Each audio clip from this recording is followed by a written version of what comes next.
அது இல்லைன்னா நீங்க அது இல்லைன்னா நடத்தவே முடியாது. நீங்க நடத்தி பாருங்க. இல்ல நீங்க நடத்தி பாருங்க. இல்ல நேருல இருந்தோ, தாத்தா காமராஜ் இருந்தோ, பேரறிஞர் அண்ணால இருந்தோ, ஐயா கருணாநிதியில இருந்தோ எல்லாம் அப்படி இல்லைன்னா அண்ணன் வைகோ மாதிரி ஆளுகள் எல்லாம் ஏன் வெளியேற்றணும்? ஒரு கட்சிங்கிறது சர்வாதிகாரம்ங்கிற சொல்லையும் நீங்க கொடுங்கொன்மையும் குழப்பிக்க கூடாது. சர்வாதிகாரம் ஒரு நேர்மையாளன் சர்வாதிகாரியாகத்தான் இருந்தே ஆக முடியும்னு ஐயா இறையன் எழுதுனது இருக்கு. ஜனநாயகபூர்வமா முடிவெடுக்கணும், சர்வாதிகாரமா தான் செயல்படுத்தணும். அங்கேயும் போய் ஜனநாயகம் செஞ்சா செய்யுங்க தம்பி, செஞ்சா செய்யுங்க, செய்யலைன்னா போங்கன்னா படிச்சா படிங்க, படிக்கலைன்னா போங்கன்னா நல்ல மாணவர்களை நீங்க உருவாக்க முடியாது.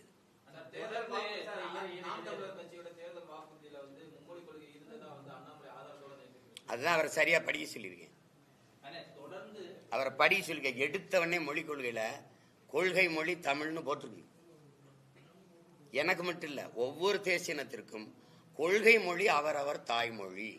நாங்க சொல்லியிருக்கிறது பயன்பாட்டு மொழி ஆங்கிலம், அது கட்டாய பாடமொழியா இருக்கும். உலக மொழிகள் எல்லாம், எல்லா உலகத்தின் மொழிகளும் எங்கள் விருப்ப மொழியாக இருக்கும், இந்தி உட்பட. நீங்க வாங்கி பாருங்க, மக்களரசு.comல அதை கொடுத்துருக்கேன், தட்டி பாருங்க, அதுல இருக்கு.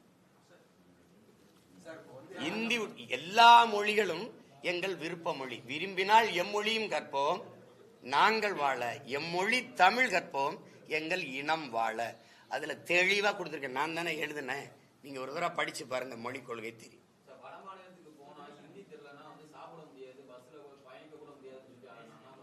இங்க இந்தி தெரிஞ்சுக்கிட்டு வரானா அவன் எப்படி எங்க ஊர்ல சோறு திங்கிறானா வேற எதுவும் திங்கிறானா? நீங்க சோறு திங்கிறது கக்குஸ் போறதுக்கெல்லாம் ஒரு மொழியை கத்துக்கிற சொல்றீங்க. அவர் சொல்றாரு இதை விட்டு வெளியில போனா கக்குஸ் போக முடியாதுன்னு. அப்ப இந்தி கத்துக்கிறது கக்குஸ் போகத்தான். இந்தியின் தேவை கக்குஸ் போறதுக்கு தானே தம்பி இந்தி கத்துக்கிறது. என்ன தம்பி நீங்க விளையாட்டு பண்ணிட்டு இருக்கிறீங்க? தேவைன்னா கத்துக்க போறோம். வட மாநிலத்துல போய் வாழணும்னு என்ன? நீ தாப்பா அங்கிருந்து வண்டியா இறக்கி விடுற.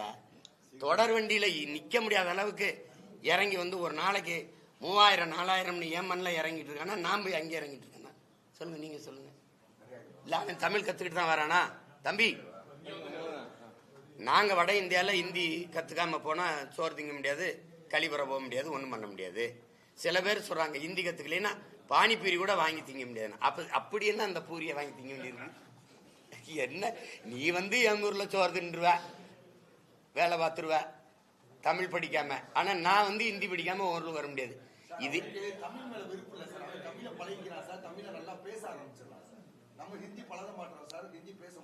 நீங்க வேற எதையாவது நீங்க எதாவது பேச்சுக்க. எங்க ஊர் வாங்க, என் கூட வாங்க. அங்க போய் இங்க வாங்க, உணவு விடுதியில போய் சாப்பிட்டுக்கிட்டு இருக்கும்போது ஒருத்தன் வாரான், வட இந்தியன் தெரியுது, பானிகராக ஜல்தியாரோ, இவன் எங்கால் அவன் தமிழ் கத்துக்கிறான்றீங்க.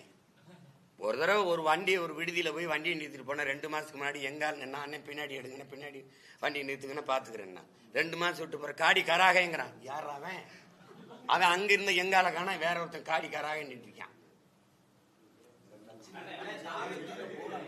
இது நீங்க எல்லாருமே நான் உங்ககிட்ட பொதுப்படையா கேட்கிறேன். கட்சியை நடத்துறது நானு, கட்சியிலிருந்து போறத பத்தி கவலைப்படாம இருக்கிறது நானு. நீங்க எல்லாம் இவ்வளவு கவலைப்படுறீங்களே என் கட்சியை பத்தி, எவ்வளவு அக்கறையா இருக்கிறீங்க. இது கவலை மாதிரி தெரியலையே.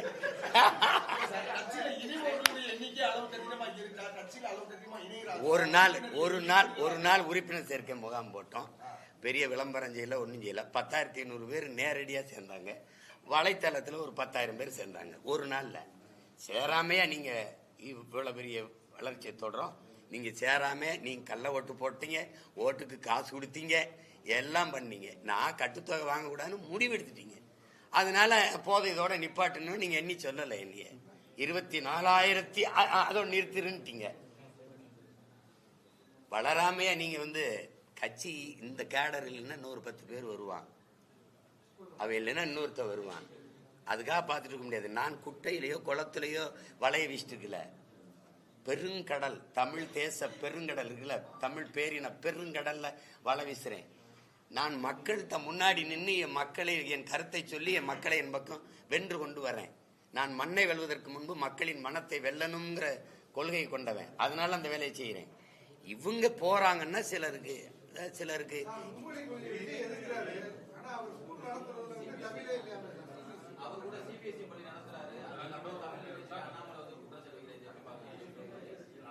அது தெரியல. தம்பி பள்ளிக்கூடம் தானான்னு கூட அது தெரியல எனக்கு. அது தெரிஞ்சுட்டு தான் சொல்லுவேன்.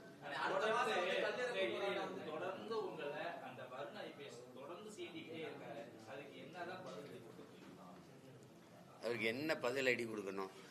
அவர் என்னை சீன்றதுனால தான் அவர் அந்த இடத்துல இருக்காரு.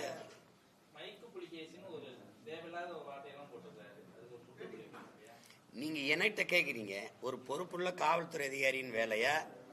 திமுகவின் மாவட்ட செயலாளர்கள்லாம் கூட ஒழுங்கா இருக்கும்போது நீ இதையே ஏன் பேச்சுக்கான்னு நீங்க கேட்கணும். நான் ஏதாவது பேசுனா நீங்க அப்படி பேசுறாரு இப்படி பேசுறாருன்றீங்க. தேவையில்லாத ஒரு போலீஸ் அதிகாரி அந்த வேலையை தான் பார்க்கணுமே ஒழிய ஒரு கட்சிக்காரன் மாதிரி திருப்பி சீண்டிக்கிட்டு இருந்தா வெறி வருமா வராதா? நீங்களே பாருங்க. நீங்க அவரை தானே போய் கேட்கணும். உன் வேலை என்னையா அதை பாரியா? இத்தனை காவல்துறை அதிகாரிகள் இருக்கும்போது, இவ்வளவு ஐபிஎஸ் அதிகாரிகள் இருக்கும்போது, இவர் மட்டும் இந்த வேலையை தொடர்ச்சியா செஞ்சுக்கிட்டு இருக்காரு. அதை நீங்க கேட்க மாட்டேங்கிறீங்களே, என்னையே கேட்டுக்கிட்டு இருக்கீங்க. நான் உங்க முன்னாடி உட்காந்து பதில் சொல்றதுனாலயா? அவரை கேளுங்க, என்னையா பழக்கம், என்னையா அப்படி பண்ணிட்டு இருக்காங்கன்னு. உயர் காவல்துறை அதிகாரிகள் நடவடிக்கை எடுக்கணும். ஆட்சி அதிகாரத்திற்கு கேட்கணும். அவங்க தான் அனுமதிக்கிறாங்க, பேச சொல்றாங்க, அவரை திருப்பி இழுத்து விடுறாங்க. அதுக்கு தான் அவருக்கு பதவி உயர்வு கொடுக்குறாங்க. அவர் அதே இடத்துல இருக்க வைக்கிறாங்க. அவர் ஒரு அரசாங்கம் நடத்துவாரு. நீங்க எங்க வழக்கு போடுங்க என் கட்சிக்காரர் மேல, அங்க இருக்கிற ஒருத்தரை சொல்லி அங்க ஒரு வழக்கு போட சொல்லி தூக்கிட்டு போயிடுவாப்ல. போனவன செல்போனை பறிச்சுடுவாப்ல. அவருக்கு வேலையே செல்போன் திருடுறது தான். அப்புறம் அதுக்குள்ள இருக்கிற அந்த குரல் பதிவுல திருடுறது தான். நீங்க இந்த பத்திரிகையாளர்கள்லாம் அந்த அண்ணா பல்கலைக்கழக தங்கச்சி அந்த பாலியல் வன்கொடுமையில அந்த இதுக்காக இந்த பத்திரிகையாளர்கள் அலைபேசியை வாங்கினோன்னா நீங்க அவ்வளவு கோவப்பட்டீங்களே. இதுவரை 14 அலைபேசியை எங்க பிள்ளைகளுடைய அலைபேசியை எடுத்து வாங்கியிருக்காங்க. அப்பெல்லாம் நீங்க கோவப்பட்டிருந்தீங்கன்னா நியாயமா? அதுக்கே ஒரு தீர்வு வந்திருக்கும்ல. அது உங்களுக்கு பாதிப்பு வந்தா மட்டும் நீங்க கோவப்படுறீங்க. அது ஒண்ணும் பண்ண முடியாது. உங்களுக்கு எல்லாருக்குமே நான் ஒரு வெறுப்பு இருக்கு. அது என்ன அவனை திட்டலாம், அவன் கட்சியிலிருந்து போகலாம். இப்ப எத்தனை கட்சியிலிருந்து என் கட்சியிலிருந்து சேர்றாங்க அதையெல்லாம் நான் சொல்லிட்டு இருக்கேன்னா சொல்லுங்க. திமுக இருந்து என் கட்சியில சேர்ற ஆளுகளை காட்டணுமா? அதுக்கு விழா வச்சு சொல்லணுமா? உங்களை மாதிரி நான் இந்த மாதிரி விளம்பரம் பண்ணிட்டு தெரியணுமான்னு சொல்லுங்க.